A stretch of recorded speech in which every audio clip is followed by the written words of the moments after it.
ఈరోజు దేవుని మాట మత్తయి సువార్త గ్రంథం 18వ అధ్యాయం 20వ వచనం. ఎలయనగా ఇద్దరు ముగ్గురు నా నామమున ఎక్కడ కూడి ఉందురో అక్కడ నేను వారి మధ్యన ఉందునని చెప్పెను. ప్రియమైన దేవుని మాట వింటున్న వాళ్ళారా, ఇద్దరు ముగ్గురు నలుగురు మరి 100 మంది 200 మంది 1000 మంది లక్షల మంది ఎక్కడ ఉన్నా ఆయన నామంలో ప్రార్థన చేసే ప్రతి విజ్ఞాపన దేవుడు ఆలకించే దేవుడుగా ఉన్నాడు. అంత మాత్రమే కాకుండా వారి మధ్య ఉండే దేవుడుగా ఉన్నాడు. మన దేవుడు ఆలకించే దేవుడు, వినే దేవుడు, కార్యాలు చేసే దేవుడు, శక్తిగల దేవుడు, జీవం గల దేవుడు. అంత మాత్రమే కాకుండా దేవుని యొక్క బిడ్డలు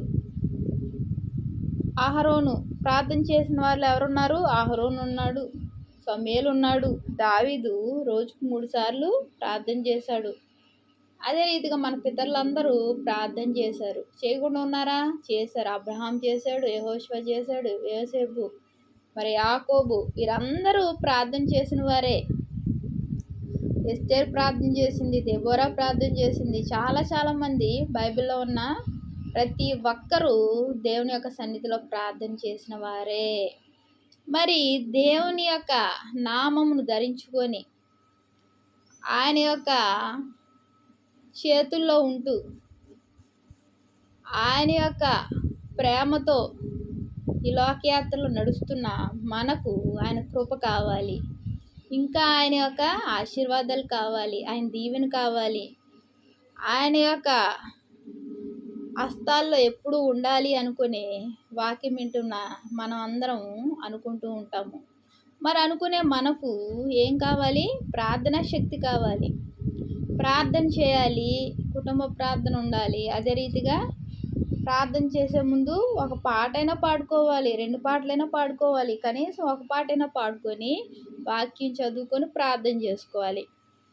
మరి దేవుడు ఏమని చెప్తున్నాడు?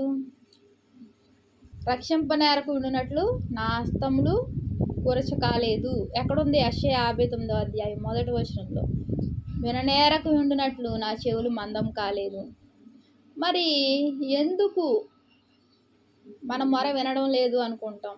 ఎందుకు నన్ను రక్షించట్లేదు అనుకుంటాం? కొన్ని విషయాల్లో, కొన్ని సమస్యలు ఉన్నప్పుడు, అప్పుల బాధే కావచ్చు, ఉద్యోగం లేని కారణాలే కావచ్చు, కొన్ని సమస్యలు మనం చూసి ఏమనుకుంటాం? ఇవి ఇలాగే ఉంటున్నాయి ఏంటి అని మనం బాధపడుతూ ఉంటాము. మరి దేవుడు ఏమంటున్నాడు? ఆయన హస్తాలు కురచ కాలేదు, ఆయన చెవులు మందం కాలేదు. మరి ఎక్కడ తేడా? ఎక్కడ ఏ పరిస్థితి అడ్డుగా ఉంటుంది? ప్రియమైన దేవుని మాట వింటున్న నా సహోదరి సహోదరులారా, నాకైనా నీకైనా అవిశ్వాసము, అపనమ్మకము, ఈ 2 మనకి అడ్డుగా ఉన్నాయి.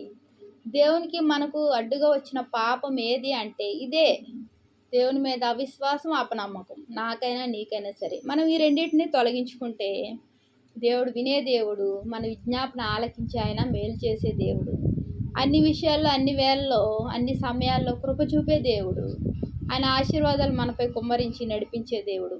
అయితే మనము ఏకీభవించి ప్రార్థన చేస్తే అత్యధికమైన శక్తిని పొందుకుంటాము. ఆయన మన మధ్యలో ఉంటాడు. ఆయన యొక్క శక్తిని మనపై కుమ్మరిస్తాడు. ఇద్దరుగా, ముగ్గురుగా, నలుగురుగా, ఇద్దరే ఉన్నారా కుటుంబంలో భార్యాభర్తలుగా? ప్రార్థన చేయాలి. ముగ్గురుగా ఉన్నారా? ప్రార్థన చేయాలి. నలుగురుగా ఉన్నారా? ప్రార్థన చేయాలి. చేసినప్పుడు వారి మధ్యలోకి దేవుడు వచ్చి ఏం చేస్తాడు? కార్యాలు చేస్తాడు. మరి నలుగురుగా కూడినప్పటికీ ఆయన మధ్యలోకి వస్తాడు.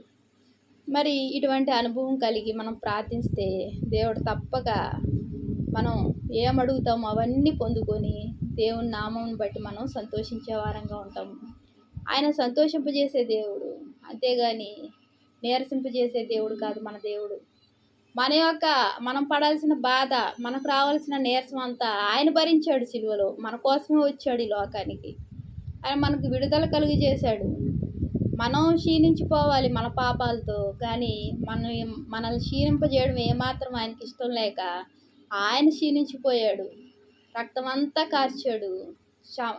అలాగే నీటిని కూడా మొత్తం నీరు కూడా వచ్చేసింది. మరి ఏం మిగిలింది ఆయనకు? ఏమీ మిగలలేదు. దేవుడు గొప్ప దేవుడు, మన కోసం అంతా త్యాగం చేశాడు.